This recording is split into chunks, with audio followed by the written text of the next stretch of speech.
Example number 4। यहां पर हमें दिया गया है कि भूमि के एक बिंदु P से बिंदु दिया है P। तो ये कोई बिंदु है बच्चों P।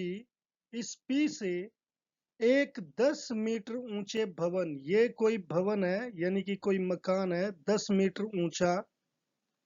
तो यहाँ पर ये 10 मीटर ऊंचा एक मकान है। उसके शिखर का उन्नयन कोण यानी कि P पर इस शिखर का, शिखर ये है इसका, इसका उन्नयन कोण कितना है 30 डिग्री। भवन के शिखर पर एक ध्वज, ये ध्वज है, ध्वज लहराया गया है।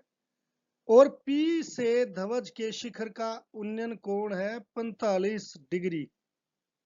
यहां पर ये कितना है 45 डिग्री। अब इसने पूछा है कि ध्वज दंड की लंबाई ज्ञात करें। प्योर बिंदु P से भवन की दूरी भी ज्ञात करें।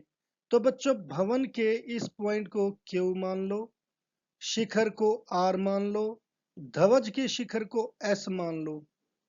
अब आप ध्वज दंड की लंबाई कहां पर है, यह है SR।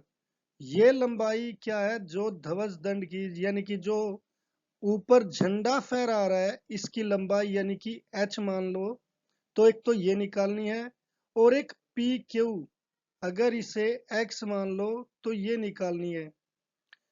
अब यहाँ पर बच्चों एक ही क्वेश्चन में दो हमारे वो ट्रायंगल बन रही है, एक तो 30 डिग्री के साथ, एक 45 डिग्री के साथ। तो जब ऐसे क्वेश्चन आते हैं तो उसमें आपको ये देखना होगा कि ये पहला एक ट्रायंगल हमारा बना PQR, जिसमें ये एंगल 30 डिग्री का है PQR। और ये जो QR है ये हमारी 10 मीटर दी है। और मुझे ये जो है मेरा ये बेस है PQ। तो PQ मेरा बेस है। फिर मैं ट्रायंगल, दूसरा ट्रायंगल है PQS, ये दूसरा ट्रायंगल है PQS। PQS में हमारी एक साइड ये है जो QS है, इसमें एक साइड है QS और दूसरा बेस है। अब बेस जैसे उसमें मेरा QR और PQ है, बेस दोनों में सेम है बच्चों।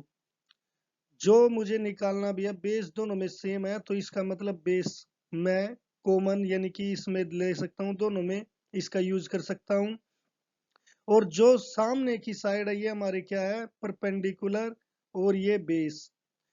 तो परपेंडिकुलर ये है QR और SQ। मुझे अगर SR निकालना है, केवल ये निकालनी है, तो बच्चों क्या है कि मुझे इस पूरी लेंथ को निकालना पड़ेगा, क्योंकि मेरा ट्रायंगल जो बन रहा है 45 डिग्री का वो PSQ है। PSQ यहाँ पर ये SQ निकलेगी मेरी, जो ये चीज है। और PQR मुझे दिया हुआ है, तो अगर SR निकालना है मुझे तो SQ में से RQ सब्ट्रैक्ट करना पड़ेगा। तो आइए देखते हैं कि इस क्वेश्चन को कैसे करेंगे। जैसा मुझे दिया गया है कि माना भूमि का एक बिंदु 10 से, ठीक है, ऐसे ही इसे लिखेंगे। माना भूमि के एक बिंदु, भूमि के एक बिंदु P से, P से 10 मीटर ऊंचे भवन, भवन का नाम क्या है QR। QR वह उसके शिखर पर, ऊंचे भवन व उसके शिखर पर लगे ध्वज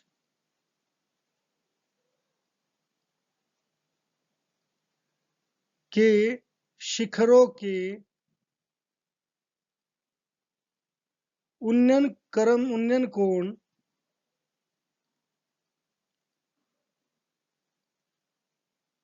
क्रमशः यहाँ पर ध्वज के लिए आप RS भी लिखे यहाँ पर। उन्नयन कोण क्रमशः 30 डिग्री व 45 डिग्री है। ज्ञात करना है, क्या क्या ज्ञात करना है? एक तो मुझे SR ज्ञात करना है, यानी कि RS एंड PQ। अब पहले PQ किस ट्रायंगल में है? PQ दोनों ट्रायंगल में है, तो मैं पहले ट्रायंगल ले लेता हूं PQR में। अब बच्चों यहाँ पर अगर हम देखें PQR कैसे है, यहाँ पर ये P, ये Q, ये R, ये मुझे दिया है और ये मुझे निकालनी है। तो इसका मतलब क्या क्या चीज इन्वॉल्व होगी? P और B। P और B अगर आ गई तो हमें क्या करना है कि जो हमारे पास अब हर हर वो पंडित बद्री प्रसाद हर हर बोले का फार्मूला है, साइन कोस टेन, नीचे होता है कोसिकेंट सीकेंट कोट। ये है पंडित बद्री प्रसाद हर हर बोले। तो ये है मेरा P, ये है मेरा B। P और B किस में इन्वॉल्व है? ये हमारे टेन थीटा का फार्मूला होता है। तो यहाँ पर टेन, ये जो एंगल बना है ये किस पॉइंट पर बना है? ये P पर बना है, तो मैं P लिखूंगा। टेन P इक्वल टू, इसमें परपेंडिकुलर क्या है? RQ by PQ। ये हो गया हमारा फार्मूला। टेन की क्या वैल्यू है इसमें? टेन P की सॉरी 30 डिग्री है। RQ मेरा 10 दिया है और PQ मुझे निकालना है। अब देखिए बच्चों, टेन 30 डिग्री की वैल्यू कैसे निकलती है? हमें पता टेन क्या होता है? टेन साइन बाय कोस होता है, sine theta by cos theta. मुझे किसकी वैल्यू चाहिए? 30 की चाहिए। तो 30 मेरी ये उंगली फिक्स हो गई। साइन क्या होता है? यहां से स्टार्ट 0 1, कोस स्टार्ट होता है 90 से, तो यहाँ पर 0 1 2 3, तो ये आ गया 1/3, इसके ऊपर रूट। तो इसकी वैल्यू क्या आ गई? 1/√3 इक्वल टू 10/PQ। तो यहाँ पर PQ इधर चला गया, √3 इधर आ गया, तो PQ मेरा कितना आ गया? 10√3। ये हो गई मेरी फर्स्ट इक्वेशन, जिसमें मैंने बेस निकाल दिया। अब ट्रायंगल कौन सा लेंगे? ये मेरा जो बड़ा ट्रायंगल है SQP, ट्रायंगल SQP में। अब SQ मुझे क्या निकालना है? SQ।